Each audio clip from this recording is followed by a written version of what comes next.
Guilherme tem mais informações sobre isso. É um alerta para você não cair nessa, hein? Viagem aí com ônibus com pneu careca, ônibus com motorista que não tem toda a preparação para uma viagem desse porte. Guilherme, quais são as informações de hoje? Bom dia. Pedro, bom dia a você, a Thaís, todo que nos acompanha aqui no Jornal Gente. Thaís falou sobre a fiscalização, né, que a prefeitura tem que fazer sobre essas empresas no centro de São Paulo. Só para contextualizar o nosso ouvinte que não pegou a matéria ontem, 70 ônibus clandestinos foram apreendidos nesse primeiro trimestre. É um aumento de 775% em relação ao mesmo período do ano passado, quando houve apenas 8 apreensões, segundo a Agência Nacional de Transportes Terrestres, isso em rodovias estaduais e federais aqui do estado de São Paulo. A maioria dos ônibus clandestinos sai da região do Brás, no centro da capital, e a venda das passagens é feita em locais que nada se parecem com rodoviária.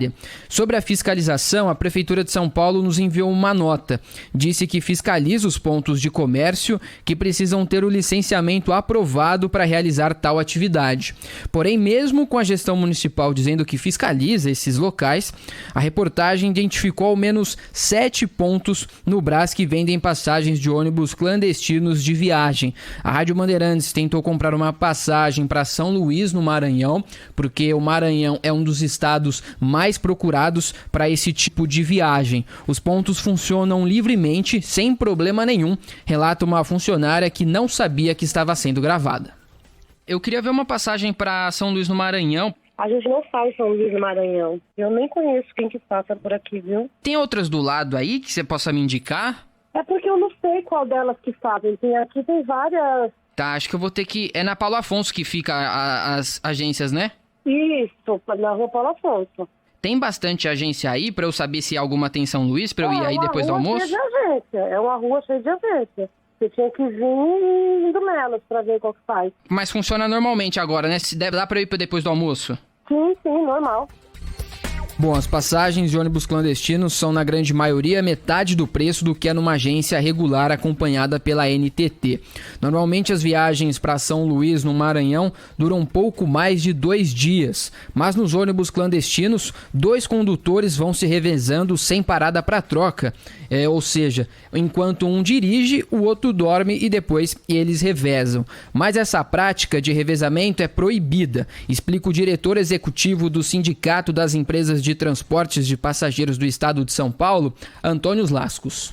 Essas empresas, elas não têm a possibilidade de demonstrar para a população o controle do descanso dos motoristas.